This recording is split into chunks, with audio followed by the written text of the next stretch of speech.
మీ పిల్లలు చేసే అల్లరి 10 మంది కూడా తట్టుకోలేకపోతున్నారా? ఇల్లు పీకి పందిరేస్తున్నారా? వాళ్ళని ఎవ్వరు స్కూల్లో కూడా ఆపలేకపోతున్నారా?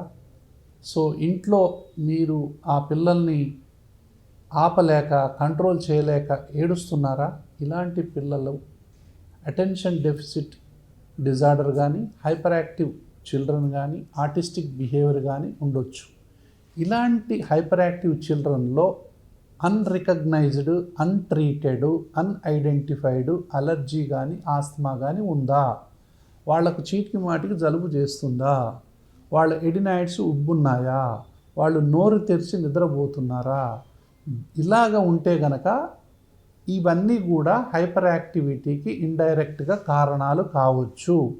ఈ హైపర్ యాక్టివిటీ తగ్గాలి అంటే ఏదో మందులు వాడటం కాదు, వీళ్ళని అలర్జీ ఆస్తమాకు సంబంధించిన డాక్టర్కి చూపించి వీళ్ళకి ఎడినాయిడ్స్ ఉన్నాయా, టాన్సిల్స్ ఉన్నాయా, సైనస్ ఉందా, అలర్జీ ఉందా, ఆస్తమా ఉందా, ఈ తల్లిదండ్రులు అలర్జీ ఆస్తమా ఎవరికైనా ఉందా, వాళ్ళ తల్లిదండ్రుల్లో ఎవరికైనా అలర్జీ ఆస్తమా ఉందా అనేది కంప్లీట్గా మనం టెస్టులు చేసి దానికి తగ్గ వైద్యాన్ని కనుక మనం చేసినట్లయితే ఆ పిల్లల ముక్కు ఈ విధంగా మూసుకొని ఉన్నప్పుడు నోటి ద్వారా గాలి తీసుకునే అవకాశం ఉంటుంది.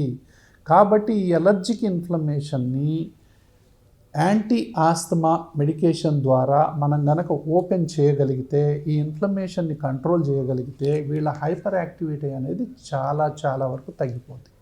కాబట్టి ఇలాంటి పిల్లలు ఎవరైనా ఉన్నట్లయితే తక్షణం వాళ్లకు ట్రీట్మెంట్ చేయాల్సినటువంటి అవసరం ఉంది. శ్వాస హాస్పిటల్లో ఈ హైపర్ యాక్టివ్ ప్లస్ అలర్జీ ఆస్తమాకు సంబంధించినటువంటి పరిస్థితులు కనుక మీ పిల్లల్లో ఉన్నట్లయితే దీనికి సంబంధించిన అన్ని పరీక్షలు ఇప్పుడు అందుబాటులో ఉన్నాయి.